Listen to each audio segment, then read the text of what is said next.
ओम शांति। 24 दिसंबर की बाबा की मुरली।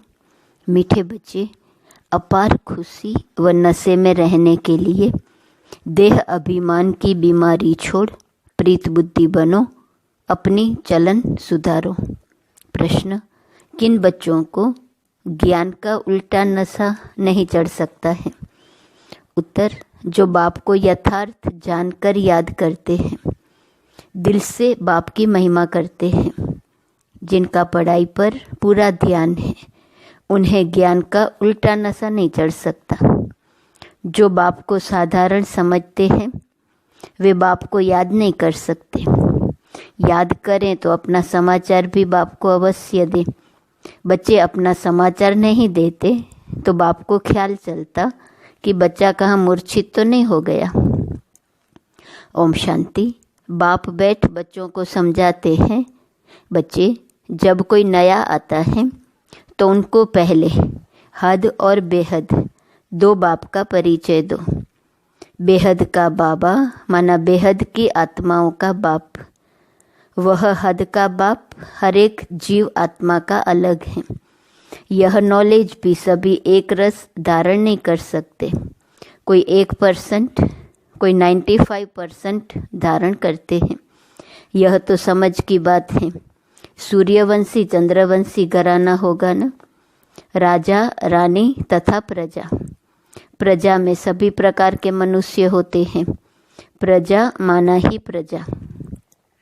बाप समझाते हैं यह पढ़ाई है। हर एक अपनी बुद्धि अनुसार ही पढ़ते हैं।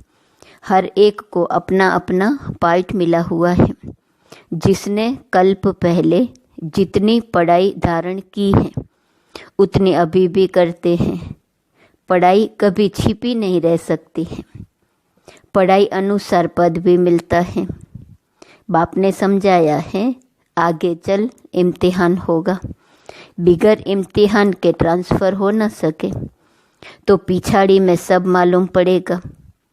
परंतु अभी भी समझ सकते हो हम किस पद के लायक हैं। बल लज्जा के मारे सभी हाथ उठा लेते हैं, परंतु समझ सकते हैं ऐसे हम कैसे बन सकते हैं, फिर भी हाथ उठा देते हैं। यह भी अज्ञान ही कहेंगे। बाप तो जट समझ जाते हैं कि इससे तो जास्ती अकल लौकिक स्टूडेंट में होता है। वह समझते हैं हम स्कॉलरशिप लेने लायक नहीं है, पास नहीं होंगे। वह समझते हैं टीचर जो पढ़ाते हैं उसमें हम कितने मार्क्स लेंगे। ऐसे थोड़े ही कहेंगे कि हम पास विथ ऑनर होंगे। यहाँ तो कई बच्चों में इतनी भी अक्ल नहीं है। देह अभिमान बहुत है। बल आए हैं यह देवता बनने के लिए, परंतु ऐसी चलन भी तो चाहिए। बाप कहते हैं विनाश काले विपरीत बुद्धि, क्योंकि कायदे सिर बाप से प्रीत नहीं है। बाप तुम बच्चों को समझाते हैं कि विनाश काले विपरीत बुद्धि का अर्थ क्या है। बच्चे ही पूरा नहीं समझ सकते हैं तो फिर वह क्या समझेंगे। बाप को याद करना यह तो हुई गुप्त बात। पढ़ाई तो गुप्त नहीं है ना। पढ़ाई में नंबरवार होते हैं, एक जैसा थोड़े ही पढ़ेंगे। बाबा समझते हैं अभी तो बेबी हैं। ऐसे बेहद के बाप को 3-3, 4-4 मास याद भी नहीं करते हैं। मालूम कैसे पढ़े कि याद करते हैं। बाप को पत्र तक नहीं लिखते कि बाबा मैं कैसे कैसे चल रहा हूँ, क्या क्या सर्विस करता हूँ। बाप को बच्चों की कितनी फिक्र रहती है कि कहाँ बच्चा मूर्छित तो नहीं हो गया है, कहाँ बच्चा मर तो नहीं गया। कोई तो बाबा को कितना अच्छा अच्छा सर्विस समाचार लिखते हैं। बाप भी समझते बच्चा जीता है। सर्विस करने वाले बच्चे कभी छिप नहीं सकते। बाप तो हर एक बच्चे का दिल लेते हैं कि कौन सा बच्चा कैसा है। देह अभिमान की बीमारी बहुत कड़ी है। बाबा मुरली में समझाते हैं, कईयों को तो ज्ञान का उल्टा नशा चढ़ जाता है, अहंकार आ जाता है, फिर याद भी नहीं करते, पत्र भी नहीं लिखते। तो बाप भी कैसे याद करेंगे। याद से याद मिलती है। अभी तुम बच्चे बाप को यथार्थ जानकर याद करते हो। दिल से महिमा करते हो। कई बच्चे बाप को साधारण समझते हैं इसलिए याद नहीं करते। बाबा कोई भव का आदि थोड़े ही दिखाएगा। भगवान उवाच, मैं तुम्हें विश्व की राजाई देने के लिए राजयोग सिखलाता हूँ। तुम ऐसे थोड़े ही समझते हो कि हम विश्व की बादशाही लेने के लिए बेहद के बाप से पढ़ते हैं। यह नशा हो तो अपार खुशी का पारा सदा चढ़ा रहे। गीता पढ़ने वाले भल कहते हैं श्री कृष्ण भगवान उवाच, मैं राजयोग सिखलाता हूँ। बस उन्हें राजाई पाने की खुशी थोड़ी ही रहेंगी। गीता पढ़कर पूरी की और गए अपने अपने धंधे दोरी में। तुमको तो अभी बुद्धि में है कि हमको बेहद का बाप पढ़ाते हैं। उन्हें ऐसा बुद्धि में नहीं आएगा। तो पहले पहले कोई भी आए तो उनको दो बाप का परिचय देना है। बोलो, भारत स्वर्ग था, अभी नरक है। यह कलयुग है, इसे स्वर्ग थोड़े ही कहेंगे। ऐसे तो नहीं कहेंगे कि सतयुग में भी हैं, कलयुग में भी हैं। किसको दुख मिला तो कहेंगे नरक में है, किसको सुख है तो कहेंगे स्वर्ग में है। ऐसे बहुत कहते हैं। दुखी मनुष्य नरक में है, हम तो बहुत सुख में बैठे हैं।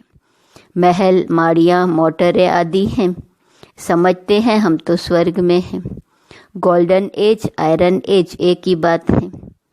तो पहले पहले दो बाप की बात बुद्धि में बिठानी है। बाप ही खुद अपनी पहचान देते हैं। वह सर्वव्यापी कैसे हो सकता है? क्या लौकिक बाप को सर्वव्यापी कहेंगे? अभी तुम चित्र में दिखाते हो आत्मा और परमात्मा का रूप तो एक ही है, उसमें फर्क नहीं। आत्मा और परमात्मा कोई छोटा बड़ा नहीं, सभी आत्माएं हैं, वह भी आत्मा है। वह सदा परम धाम में रहते हैं, इसलिए उन्हें परम आत्मा कहा जाता है। सिर्फ तुम आत्माएं जैसे आती हो वैसे मैं नहीं आता। मैं अंत में इस तन में आकर प्रवेश करता हूँ। यह बातें कोई बाहर का समझ ना सके। बात बड़ी सहज है। फर्क सिर्फ इतना है, जो बाप के बदले वैकुंठवासी श्री कृष्ण का नाम डाल दिया है। क्या श्री कृष्ण ने वैकुंठ से नरक में आकर राजयोग सिखाया? श्री कृष्ण कैसे कह सकता है देह सहित देह के सर्व संबंधों को छोड़ मामेकम याद करो? देहधारी की याद से पाप कैसे कटेंगे? श्री कृष्ण तो एक छोटा बच्चा, और कहाँ मैं साधारण मनुष्य के वृद्ध तन में आता हूँ। कितना फर्क हो गया है। इस एकज भूल के कारण सभी मनुष्य पतित कंगाल बन गए हैं। न मैं सर्वव्यापी हूँ, न श्री कृष्ण सर्वव्यापी है। हर शरीर में आत्मा सर्वव्यापी है। मुझे तो अपना शरीर भी नहीं है। हर आत्मा को अपना अपना शरीर है। नाम हर एक शरीर पर अलग अलग पड़ता है। न मुझे शरीर है और न मेरे शरीर का कोई नाम है। मैं तो बूढ़ा शरीर लेता हूँ तो इसका नाम बदल कर ब्रह्मा रखा है। मेरा तो ब्रह्मा नाम नहीं है। मुझे सदा शिव ही कहते हैं। मैं ही सर्व का सद्गति दाता हूँ। आत्मा को सर्व का सद्गति दाता नहीं कहेंगे। परमात्मा की कभी दुर्गति होती है क्या? आत्मा की ही दुर्गति और आत्मा की ही सद्गति होती है।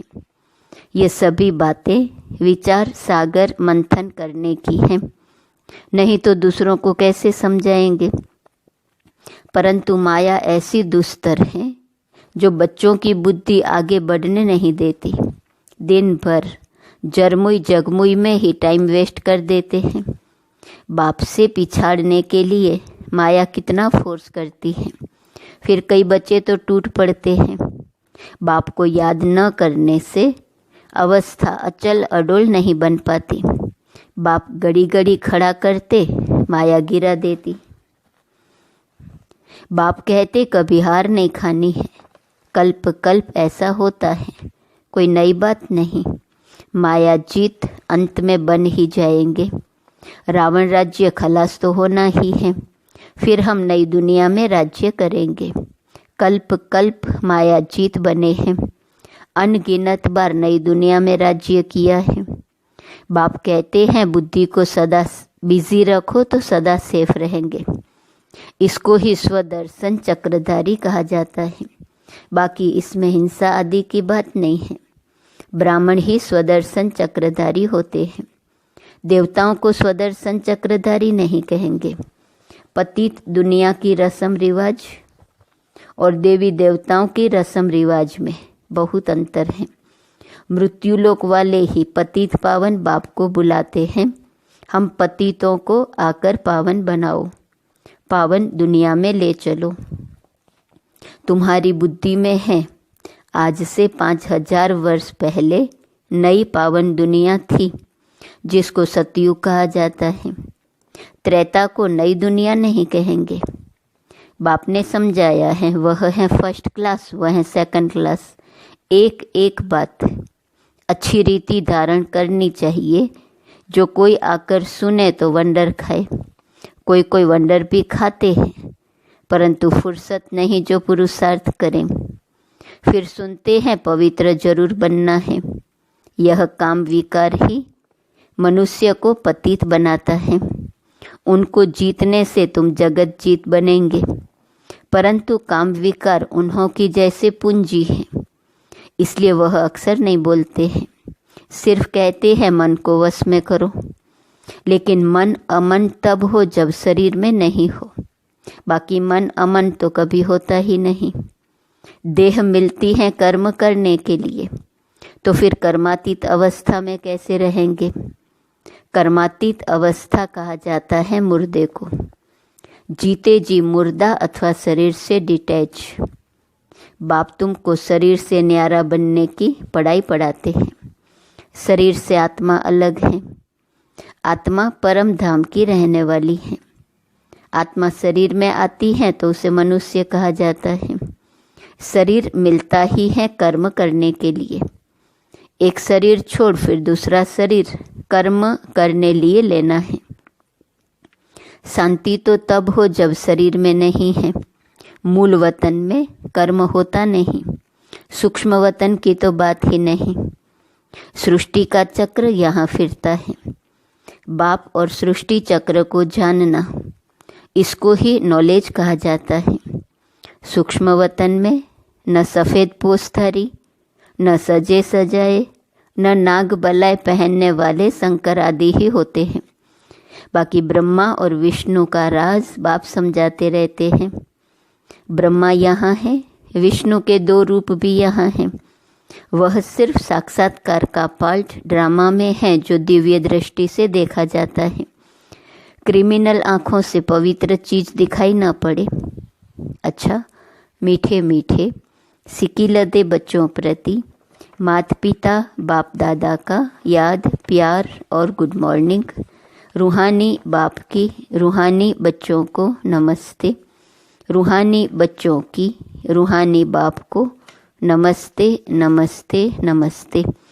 धारणा के लिए मुख्य सार, पहली पॉइंट, अपने आप को सदा सेफ रखने के लिए बुद्धि को विचार सागर मंथन में बिजी रखना है। स्वदर्शन चक्रधारी बनकर रहना है।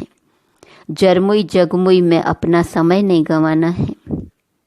दूसरी पॉइंट, शरीर से डिटेच रहने की पढ़ाई जो बाप पढ़ाते हैं वह पढ़नी है। माया के फोर्स से बचने के लिए अपनी अवस्था अचल अडोल बनानी है।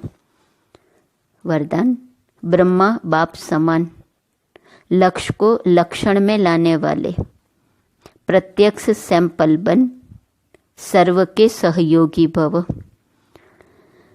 जैसे ब्रह्मा बाप ने स्वयं को निमित्त एग्जाम्पल बनाया, सदा यह लक्ष्य लक्षण में लाया, जो ओटे सो अर्जुन, इसी से नंबर 1 बने। तो ऐसे फॉलो फादर करो। कर्म द्वारा सदा स्वयं जीवन में गुण मूर्त बन, प्रत्यक्ष सैंपल बन, औरों को सहज गुण धारण करने का सहयोग दो। इसको कहते हैं गुण दान। दान का अर्थ ही है सहयोग देना। कोई भी आत्मा अब सुनने के बजाय प्रत्यक्ष प्रमाण देखना चाहती हैं तो पहले स्वयं को गुणमूर्त बनाओ। स्लोगन: सर्व की निराशाओं का अंधकार दूर करने वाले ही ज्ञान दीपक हैं। आज का स्वमान है, मैं साक्षी दृष्टा हूँ। अव्यक्त इशारे की पॉइंट 24 दिसंबर।